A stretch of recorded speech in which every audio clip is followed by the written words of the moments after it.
Si former Kamali Commissioner Attorney Rowena Guanzon, talakayan natin ang iba't ibang mga issue at ang kanyang mga pananaw hinggil sa mga hakbang ng administrasyon kontra korupsyon at ang mga issue sa flood control at kay Vice President Sara Duterte. Attorney, maayong aga si MJ, si Franco dito po sa Pulso ng Bayan. Merry Christmas, ma'am. Maayong aga. Salamat, Gid. Maraming salamat sa SMNI. Opo. Ma'am, Pasko na po, attorney. Pero iba yatang gusto nilang ipakulong si Vice President Sara at hindi yung mga totoong nasa likod ng flood control anomaly, attorney. Yan na nga ang problema sa administration na ito, na laging pinagtatakpan yung mga kanilang gang. At nakikita na naman nila na to divert the attention of the public sa mga kakorupsyon nila, impeachment complaint na naman sa Vice President. Kaya, I'm sure, ngayon yung mga kasalanan nila nung nakaraan na natalo sila sa Supreme Court, I'm sure, syempre, i-correct na nila ngayon. Mag-due process na sila. Kaya, tingnan lang natin kung anong ebidensya naman po ang kanilang ilalatag dyan at kung ano na ang may pagbabago ba talaga sa pag-iisip at pamulitika dyan sa House of Representatives, makikita natin dito sa impeachment. At remember that we are 3 years away from a national election. And sa panggigipit nila kay Vice President Sara, lalo naman itong with her back against the wall, she has to run. Kasi she is feeling already persecuted. So, let's see kung anong ebidensya nila. Pero, mga kababayan, dinidistract tayo ng BBM administration. Dahil, grabe na mga protesta natin. Lahat na ng relihiyon ay sumasama sa protesta. Kaya, dinidistract nila tayo. And they're diverting the people's attention to their enemy. Kaya, huwag po din yung tigilan ang protesta laban sa massive corruption at poverty. Opo, good morning pala sa ating mga global viewers at nagpapatanong attorney itong mga kababayan natin sa Paris at sinasabi nila na para po ba daw sa inyo itong ginagawa kay VP Sara ay panic attack mula mismo sa presidente ng Pilipinas? Well, obviously this is already a demolition job 2.0. Take 2, kumbaga. Kasi hindi sila nagwagi nung unang try nila. Kasi nga, pinakamalakas na kalaban ng BBM administration at ng mga grupo ng akbayan na ang sabi nila ay mag-merge daw mga Dilawan at Pinklawan na si Risa Ontiveros ang kandidato. So, all their members in Congress will also collaborate with the BBM congressmen. Dati naman, ganon din naman nangyari nung first na try. So, it's because Sara Duterte is really the woman to beat. Lalo na ngayon na tanggal na si Martin Romualdez, he has no, he has no chance of winning. Dati kasi, nangurakot sila ng todo dun sa 2025 budget. Lahat ng mga congressman na yan, pinanding niya. Kasi trial yun na kung mag-succeed sila, 2028 siya na talaga ang presidente kahit 13% lang siya sa survey. Hindi niya inasahan na lalabas yung mga corruption, lalo na yung ghost flood control projects, at hindi niya inaasahan na ang United States State Department, meaning yung DFA nila, ay nag-issue ng comment sa kay Bongbong Marcos na talamak na massive corruption na. Hindi lamang sa DPWH, kundi sa Bureau of Customs. Yes, attorney, maiba lang po ako, attorney. baka maaari nyo pong mas bigyan diin sa ating mga kababayan, especially yung inyo po naging pahayag patungkol sa nagiging insertions tuwing may bicameral at marami pong nagtatanong sa atin patungkol po dito, Attorney. Itong budget natin ngayon, na ano ba yan, 6 something trillion, halos 2 trillion dan pambayad ng utang. Kasi di ba may foreign debt. Hari ng utang ito si BBM eh. At ngayon may bagong utang na naman siyang ilang billion pesos from ADB para sa digitalization at that is to curb corruption daw. Ito pong insertions na ito na ginagawa nila sa National Expenditure Program, ang proseso po kasi gagawa ng mga agencies gaya ng BWH ng kanilang National Expenditure Program, dadaan sa DBM. Dapat itong DBM ang nagsaslash niyan. Yung mga, dapat may mga analyst naman sila dyan na magsaslash niyan. Pero all these years, 3 years, si BBM, si Secretary Pangandaman, kung ano lang po sinusubo sa kanila ng DPWH, ayun naman ang sinasabit nila dun sa House. Padded na yun 30% na kickback nandun na yun sa estimate ng DPWH. Hindi pa yun nakaabot sa Congress ang kanilang National Expenditure Program proposal may mga kontraktor na po dyan. Yan po talaga, ganun sila grabe sa wala na silang hiya, wala pang takot. Kaya itong mga insertion na ito ng mga congressman, sa BICAM nila ginagawa yan. Pagkatapos sila mapasa doon sa House of Reps, ang kanilang appropriations bill, maakyat sa Senado, nagba-bicameral conference. Kasama senador, may small committee called the bicameral. Diyan sila nag-i-insertion. Nakaupo dyan, mga buwetri din Yung Congressman Momo, bakit siya nandyan? Di ba, may ano din yan? May mga contractor din yan, si Congressman Momo sa Surigao. Bagong pangalan, same dog, a different color. Nilagay nila sa BICAM. Mga senador naman, na talagang hindi mapigil ang ambisyon. Alam niyo, itong ambisyon na para sa 2028, ito talaga ang nagda-drive ng pagnanakaw ng mga senador at mga congressman kagaya niya ni Risa Ontiveros, nag-deny siya na wala siyang insertion. Sabi niya amendment. Sabi ni Frank Drilon, parehas lang yun. Kasi galing yung appropriations bill sa House, tapos pagdating dyan sa bicameral, nagdadagdag kayo. Hindi nga nagbabawas nagdadagdag kayo. Insertion yun. Kaya hindi niya pwedeng madinayan ni Risa Ontiveros na siya mismo, meron din siyang billion na insertion. Ang tanong dyan, saan yun napunta? Si Grace po.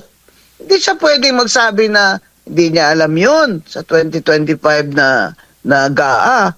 Kasi chair siya ng finance. Sabihin, tanga siya. Hindi siya nag-aaral niyan. Isisaldi ko lang lahat ang gumalaw noon. Imposible naman. Lalo na pat may party list siya. Yung panday-panday party list na anak niya nakaupo ngayon. Yan ang problema. Lahat sila may mga political sila na plano. Like Risa Ontiveros, plans to run for president. Di nag-insertion. Yung kanyang mga, mga MAIP, mga financial assistance. Ang balita ko, naka-parking lang muna sa DSWD dahil sa 2028 na niya ipamimigay. Itong lahat ng mga political na ambisyon, ito ang nagdadrive sa mga taong yan para hindi sila tuwid. They're not upright people. So, we have an interest in calling them out. Wala akong personalan dito. Kilala ko din yan si Risa Ontiveros Nung aktivista pa yan, ninakip yan dun sa Kamkaringal, tinawag ako ni Eta Rosales, abogado sa kanila. Hindi nga ako, may iba nga silang abogado pagdating doon, pero nandun ako. At tinawag nila ako. Ang ibig kong sabihin, hindi ito personalan. Ang ayaw ko lang yung magpanggap kayo, wala kayong insertion na meron naman. Lalo na yan si Grace po. Dapat panagutin yan. Dapat i-investigate yan ng ombudsman. Kasi chair siya ng Finance Committee. At may sarili din siyang insertion doon. Sigurado. Dapat po bawal na yung mga insertion na yan. Kasi dumaan na sa House, tapos dadaan na sa bago ipasa ng mga ng senador, magbabaycam. Dapat tinitingnan nila kung tama ba tong mga ganitong mga project na ito, kailangan ba ito? Ito ba ay ayon sa mga projection ng NEDA? Na maka-generate ba ito ng employment yung mga infrastructure projects na ito at makatulong sa development ng economy kagaya ng mga farm to market roads, tulay, yung mga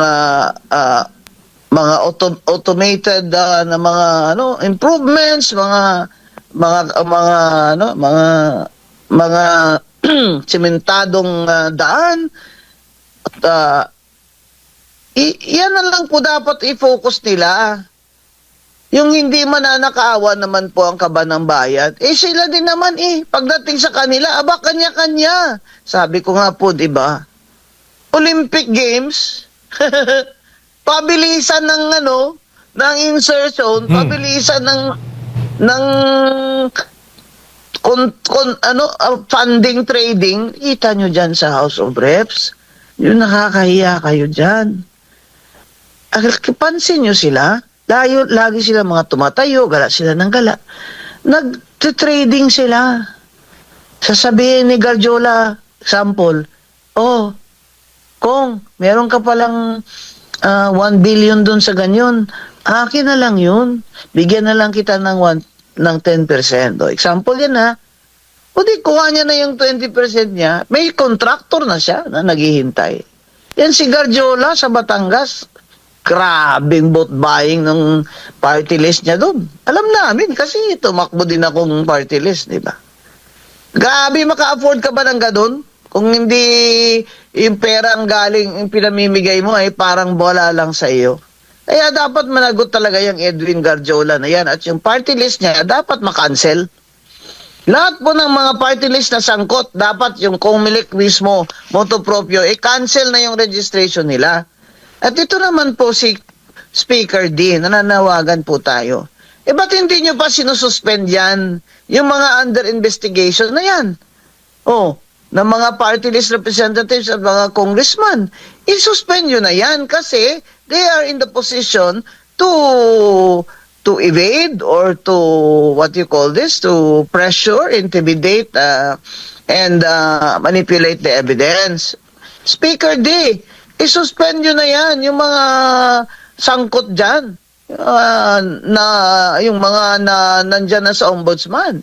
Sinuspend nyo nga si Kiko Barsaga Sila pa, nangurakot sila.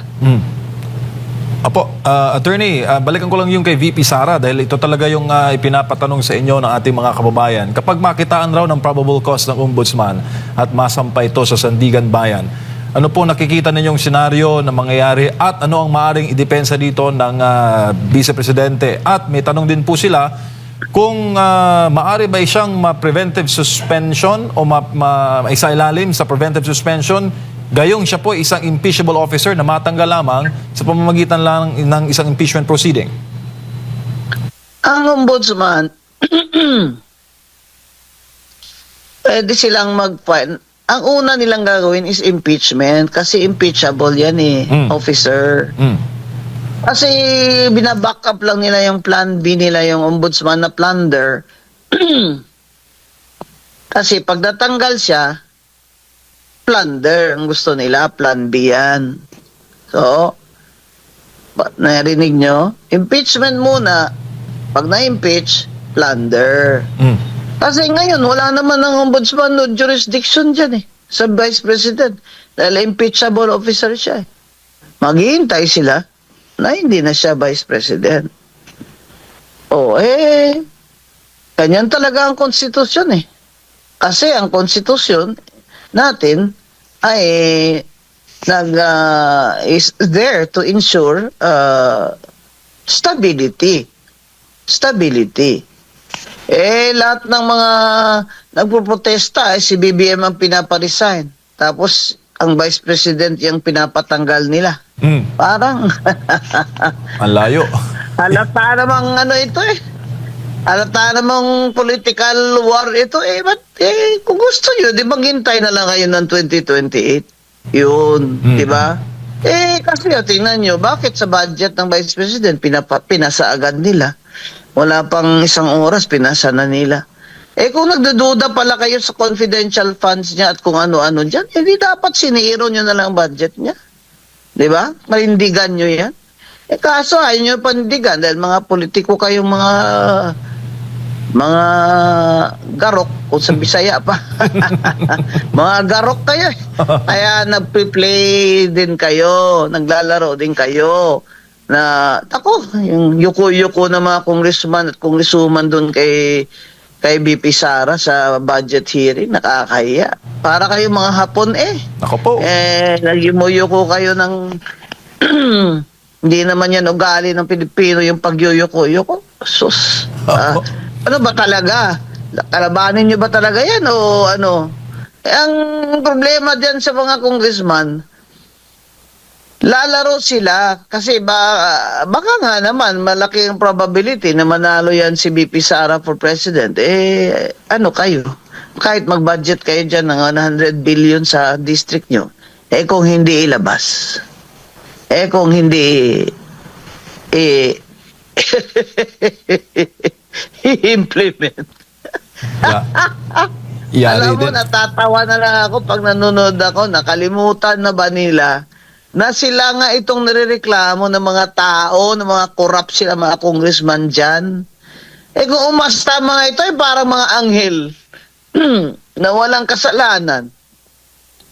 Nakakahiya, nakakadiri yung mga lalo na yan, sina Garjola na yan. Ang party list, sumali pa dyan, kayo nahiya. Dapat marginalized sector kayo. Sumali kayo dyan kasi kailangan nyo mag-vote buying. Kaya kami, walang vote buying, talo kami. Iyan ang sinasabi namin. Dapat yung mga ginawa ng COMELEC, binan talaga yung cash assistance. Kaso naglalaro din si Chair Garcia eh. Biro mo si Yeda Romualdez, 4 terms na as congresswoman, nakatatlo na. Nilagay pa as 6 nominee, pina-resign yung 3, 4, 5. In-approve pa rin ni COMELEC Chair Garcia. Nakaupo ngayon. Nasa konstitusyon eh. 3 lang consecutive terms. Pwede. And the Constitution does not distinguish whether they are party list representatives or district representatives. They are representatives. But COMELEC Garcia, chairman, he's a very intelligent practicing lawyer in election law. He knows that there is no distinction. And yet, dahil nga in power si Martin Luther King Romualdez, pinagbigyan niya. Tapos sasabihin nila, wala namang nagreklamo. Anak ng... Kailangan pa bang magreklamo? Kung sa mukha niyo yung konstitusyon, sampal na sa inyo eh. Harap-harapan, kailangan attorney. pa rin may magreklamo. Harap-harapan Yan ang problema sa Pilipinas eh. Takot lahat kayo sa may kapangyarihan. Bumaba kayo dyan. Dahil dapat independent commission kayo. Nung panahon namin, that would never have happened. Hindi. Senador noon si Grace po dinisqualify ng division ko yun eh. Na hindi siya natural born. Hindi lang ng division ko. Kami, 5 kami. Punta 2 lang. Si Bautista lang pabor doon.